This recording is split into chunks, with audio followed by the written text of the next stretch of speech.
आज हम जानेंगे विंड स्ट्रोम के बारे में, मतलब उनके डिफरेंसेस के बारे में। तो चलो हम जानते हैं। आपको तो पता ही होगा विंड स्ट्रोम के बारे में, मगर बच्चों को थोड़ा दिक्कत होती है विंड स्ट्रोम के बारे में। सिर्फ बच्चों के नहीं होते, बड़ों को भी कभी कभी ये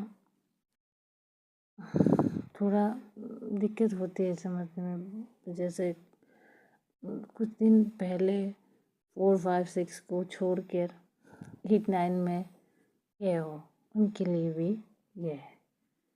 क्लास 8 में, 9 में हो, 10 में हो, 10 में जो है उसको दिक्कत होना नहीं चाहिए, फिर भी हो जाए तो देख लेना एक बार विंड क्या होता है एंड स्ट्रोम क्या होता है। ठीक है, उसके डिफरेंसेस क्या होता है चलो हम जानते हैं। पहले मेरे चैनल को सब्सक्राइब कर दो, लाइक कर दो, शेयर कर दो, कमेंट कर दो, उससे और भी जानकारी आपके पास मिल जाए।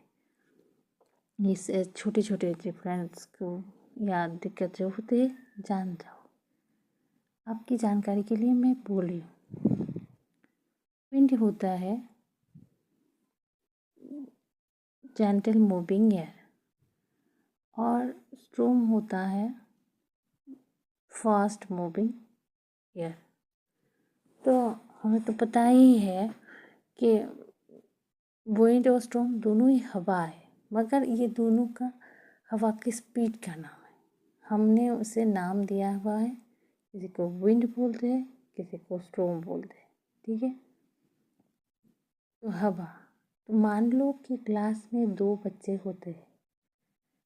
जैसे एक बच्चे टिफ़िन के टाइम दौड़ता है, बच्चे तो दौड़ता ही है, बुजुर्ग की तरह तो हटेंगे नहीं, चल फिर से नहीं करेंगे, वो तो थोड़ा उछल कर करेंगे। जैसे हवा भी है, हवा भी ऐसे ही है।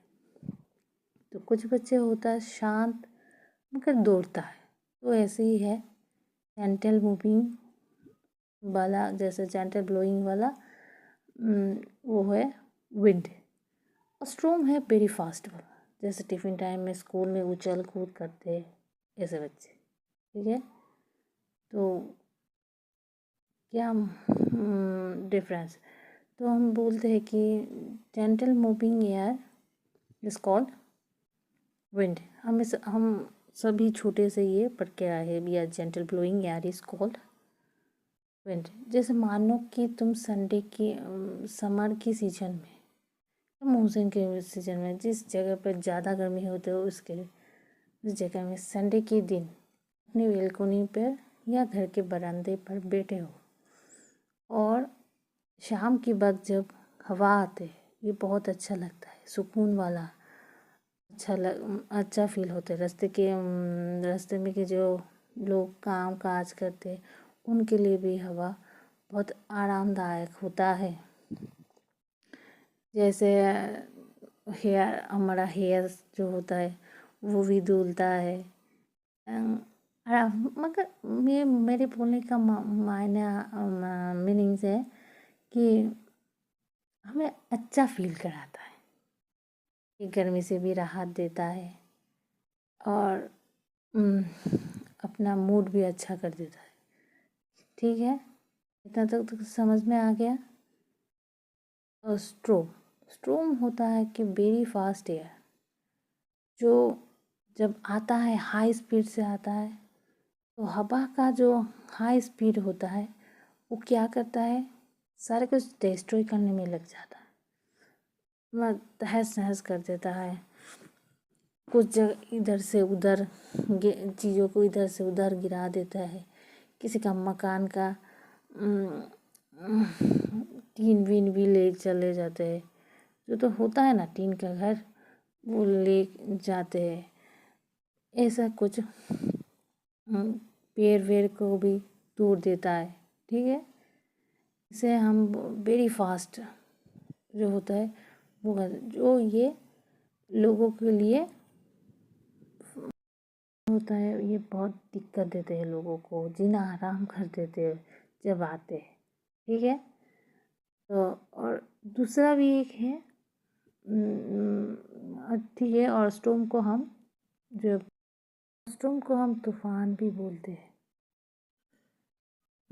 और ये किसी किसी बच्चे के बुक्स में या जैसे कि जानकारी के लिए बोल रहे हो, गेल भी होता है।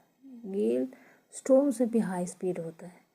जैसे कि मानो कि ऐसे तूफान आता है कभी, जब पेड़ को भी, बड़े बड़े पेड़ को भी रूट से कर फेंक देता है, उसे गेल कहा जाता है।